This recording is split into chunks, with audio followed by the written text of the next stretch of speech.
जय हिंद दोस्तों। तो चलो स्टार्ट करते हैं अपनी अग्निवीर इंडियन आर्मी। दोस्तों आज अपन मैथ चालू करने वाले हैं, तो चलो स्टार्ट करते हैं अग्निवीर की मैथ। दोस्तों आपकी विशेष जानकारी बता दें कि जो आज हम टॉपिक करने वाले हैं वो इंडियन आर्मी में और नेवी में जो MR से बच्चे फॉर्म भरे हुए हैं जिसमें मैथ पूछी जाती है दोस्तों, उसमें एक टॉपिक कॉमन है। इसलिए आप अगर नेवी वाले बच्चे हैं तो आप यह वीडियो देख सकते हैं। तो चलो स्टार्ट करते हैं दोस्तों अपना टॉपिक। दोस्तों आज अपन स्टार्ट करने वाले हैं संख्या पद्धति, ठीक है। तो चलो दोस्तों एक एक करके आप जो प्रश्न हैं दोस्तों अगर देखा जाए तो इस प्रश्न का कोई बड़ा लेवल नहीं है। आप आसानी से हर एक बार इसका कॉन्सेप्ट आपके दिमाग में बैठ जाता है तो आप इनकी सभी क्वेश्चन को आसानी से कर सकते हैं। तो चलो दोस्तों अपना पहला क्वेश्चन स्टार्ट करते हैं, ठीक है दोस्तों। क्या कह रहा है पहला क्वेश्चन? तो दोस्तों क्वेश्चन कह रहा है कि 4 अंकों की सबसे बड़ी संख्या कौन सी होती है, ठीक है दोस्तों। 4 अंकों की सबसे बड़ी संख्या कौन सी है दोस्तों? इसमें दोस्तों आप लोग को बहुत ही सरल क्वेश्चन लग रहा हुआ है। तो दोस्तों एक क्वेश्चन बहुत ही सरल भी है, क्योंकि जो कौन सी सबसे बड़ी संख्या होती है ये आपको सभी पता है कि 1 अंक की सबसे बड़ी संख्या 9 होती है, 2 अंक की सबसे बड़ी संख्या 99 होती है और 3 अंकों की सबसे बड़ी संख्या 999। इसी प्रकार आगे बढ़ती भी जाती है। इसलिए जितने अंकों की बात की आप उतने 9 रख दीजिए, आपकी संख्या बड़ी बन जाएगी, ठीक है। इसी प्रकार 4 अंक की सबसे बड़ी संख्या हमारा ऑप्शन नंबर बी हो जाएगा, ठीक है, यानी 9999, ठीक है। दूसरा क्वेश्चन देखते हैं दोस्तों। 30 किस से पूर्णतः विभाज्य है, यानी जो 30 है किस संख्या से पूर्णतः विभाज्य हो जाएगा, ठीक है। ये यहाँ पर हमें दिख ही रहा है कि 17 से 30 विभाजित नहीं होता है। ऑप्शन नंबर बी यानी 15 से विभाजित करते हैं तो दोस्तों हमारा 2 बार पूर्णतः विभाजित हो जाता है, यानी हमारा ऑप्शन नंबर बी हो जाएगा। तो दोस्तों आपको घबराने की कोई जरूरत नहीं है, क्योंकि ये 2 बुक है दोस्तों RW की। और RW दोस्तों आप लोगों ने इसका नाम बहुत ही सुना होगा डिफेंस के बारे में, क्योंकि इसके सिलेक्शन की संख्या भी बहुत है, क्योंकि ये हर साल बहुत सिलेक्शन देता है, क्योंकि ये दोस्तों लिमिटेड पढ़ाता है बच्चों को, ठीक है। इसलिए आपको लिमिट पढ़ना है और लिमिट पढ़ने के साथ साथ उसको पूरी कमांड बनानी है इस लिमिट के साथ, ठीक है। तीसरा क्वेश्चन देखते हैं अपन। यदि किसी संख्या का 1/5 भाग 43 है तो वह संख्या क्या होगी, ठीक है दोस्तों।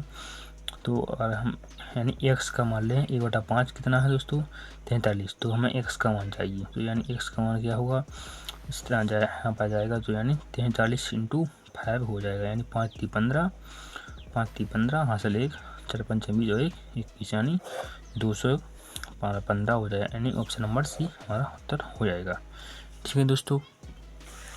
आगे क्या कह रहा है दोस्तों चौथे क्वेश्चन में? चौथे क्वेश्चन में कह रहा है कि किसी संख्या को 3 से गुणा करके 5 जोड़ने पर 23 प्राप्त होता है तो वह संख्या क्या होगी।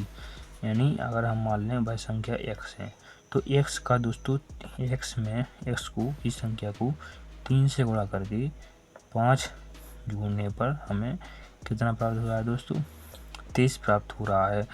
तो वह संख्या यानी हमें x का मान चाहिए यहाँ पर, ठीक है। यहाँ पर 3x, यहाँ पर 5 दूसरे पक्ष में जाएगा तो यहाँ पर हो जाएगा कितना 23 - 5, ठीक है। कितना बचेगा यहाँ पर 18, ठीक है। 3x की वैल्यू है 18, तो x की वैल्यू कितनी हो जाएगी 18/3, यानी 6 हो जाएगी x की वैल्यू।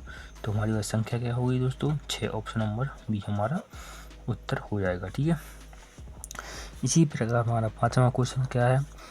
यदि किसी संख्या का 1/4 भाग 22 है तो वह संख्या इसी प्रकार है दोस्तों क्वेश्चन नंबर तीसरे की तरह। यहाँ पर x, ठीक है, मान ली हमने x का 1/4 में भाग 22 है तो x की वैल्यू कितनी होगी दोस्तों, यहाँ पर जाएगा इस तरफ तो गुणा हो जाएगा, तो x बराबर हो जाएगा 22 × 4, यानी 4 दूनी 8, 4 दूनी 8, यानी 88 हमारी संख्या हो जाएगी, ऑप्शन नंबर सी। दोस्तों आप लोगों को टेंशन लेने की आवश्यकता नहीं है, मैं आपको हर एक क्वेश्चन को मतलब पूरी डिटेल में कराऊंगा, जिससे अगर आप मैथ पहली भी बार पढ़ रहे होंगे, अगर आपको जोड़ घटाना भी आते होंगे तो आप इस वीडियो के साथ आसानी से अग्निवीर का फॉर्म निकाल सकते हैं। ठीक है, और अगर आप नेवी के बच्चे हैं तो दोस्तों आपको ये टॉपिक आपके सिलेबस में है, तो आप इस वीडियो को आसानी से देख सकते हैं। आपकी भी सिलेबस में इसी प्रकार के क्वेश्चन आएंगे। ठीक है, तो चलो आगे बढ़ते हैं अपने छठवें क्वेश्चन की तरफ। छठवां क्वेश्चन कह रहा है दोस्तों, कौन सी संख्या पूर्ण वर्ग नहीं है। दोस्तों आप लोगों को कम से कम लगभग 20 तक तो याद वर्ग करने ही पड़ेंगे। ठीक है, तो आपको पता होगा कि कौन सी संख्या पूर्ण वर्ग नहीं है। तो दोस्तों आपको पता होगा कि 4 से 41 किसका वर्ग है, 21 का। और 100 ऑप्शन नंबर बी में देखते हैं तो 121 वो 11 का वर्ग, 324 है 18 का वर्ग, और 294 वर्ग किसी का नहीं, यानी हम ऑप्शन नंबर सी हमारा उत्तर हो जाएगा। ठीक है, अब दोस्तों कौन सी संख्या 11 से पूर्णतः विभाज्य नहीं है। तो ठीक है दोस्तों, 11 का आपको रूल पता ही होगा कि उसके विषम ऐसे प्रकार लिख सकते हैं अपन कि उसके विषम जो पद होते हैं उनका अंतर 0 होना चाहिए या फिर 11 होना चाहिए। ठीक है, वही संख्या हमारा उससे कटेगा, किससे, 11 से कटेगा, पूर्णतः विभाज्य होगा। ठीक है, यहाँ पर दोस्तों बहुत ही छोटी छोटी संख्याएं यहाँ पर तो आप आसानी से देख कर ही बता सकते हैं कि भाई 11 से विभाज्य है अथवा नहीं। ठीक है, जैसा कि यहाँ पर 41 नहीं है, 32 नहीं है और 124 नहीं है, लेकिन 170 है, यानी हम ऑप्शन नंबर डी हो जाएगा। अगर आपको हम रूल बताएं कि 0 और 11 वाला रूल, तो उसमें दोस्तों हमने आपको कहा है कि विषम पद को जो अंतर है वह 0 या 11 होना चाहिए। ठीक है, जैसे हम ऑप्शन नंबर ए को लेते हैं, जैसे 41, तो दोस्तों पहला पद रहा, दूसरा पद, इसका जो अंतर है वह 0 नहीं आ रहा है ना, 11 नहीं आ रहा है, इसलिए नहीं कटेगी। ठीक है, जैसे हम 124 को देख लेते हैं। ठीक है, तो इसके जो विषम पद है ए वाला और ए वाला, तो ये जुड़ जाएंगे, यानी 5 - 2 एक पद रहेगा, यानी यहाँ पर आएगा 3, यानी ये भी नहीं कटेगा। अगर देखते हैं दोस्तों 70 को देखें दोस्तों, तो ए वाला पद तो ए वाले पद को घटा दें तो हमारा 0 आ जाएगा, अर्थात ये हमारे नियम को पालन कर रहा है, अर्थात ये 11 से पूर्णतः विभाज्य संख्या है। ठीक है दोस्तों, अगले क्वेश्चन पर चलते हैं अपन, क्वेश्चन नंबर 8। ठीक है दोस्तों, क्वेश्चन नंबर 8 को देख लेते हैं अपन। क्वेश्चन नंबर 8 कह रहा है दोस्तों, एक अंक की सबसे बड़ी संख्या कौन सी है दोस्तों।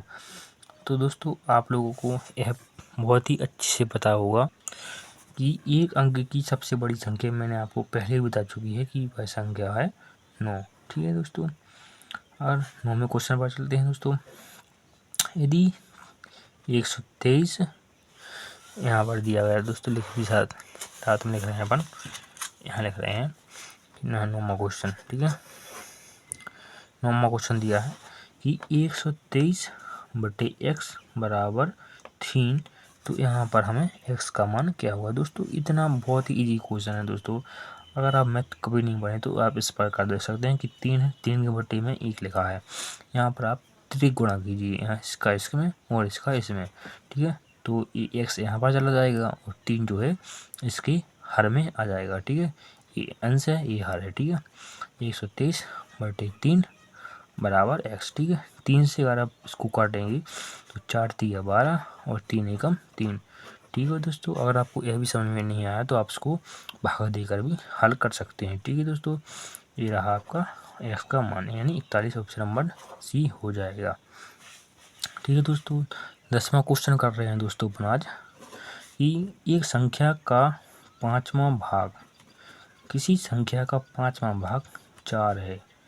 ठीक है दोस्तों, किसी संख्या उसका 5वां भाग 4 है, तो वह संख्या क्या हुई। ठीक है दोस्तों, यहाँ पर जैसे अपन ने तीसरा क्वेश्चन किया था वहाँ पर और 5वां क्वेश्चन किया था, उसी प्रकार ये 10वां क्वेश्चन भी है, घुमा रहा है भाषा को ओनली बस। ठीक है, कहने का तात्पर्य है कि 1/5वां भाग 4 है,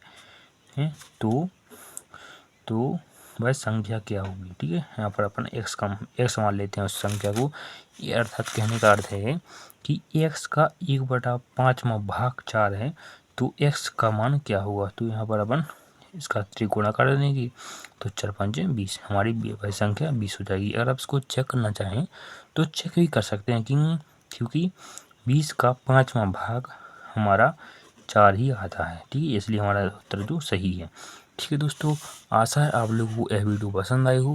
दोस्तों इस वीडियो में अपन 10 क्वेश्चन रखेंगे, अगली वीडियो में 10 क्वेश्चन कर देंगे। इस प्रकार छोटी छोटी वीडियो में आपका मन भी लगा रहेगा और अपना सिलेबस भी आसानी से होता रहता है। ठीक है, ठीक है, आशा है आप लोगों को यह वीडियो पसंद आई हो। दोस्तों मिलते हैं किसी और अन्य वीडियो में। ठीक है, धन्यवाद दोस्तों।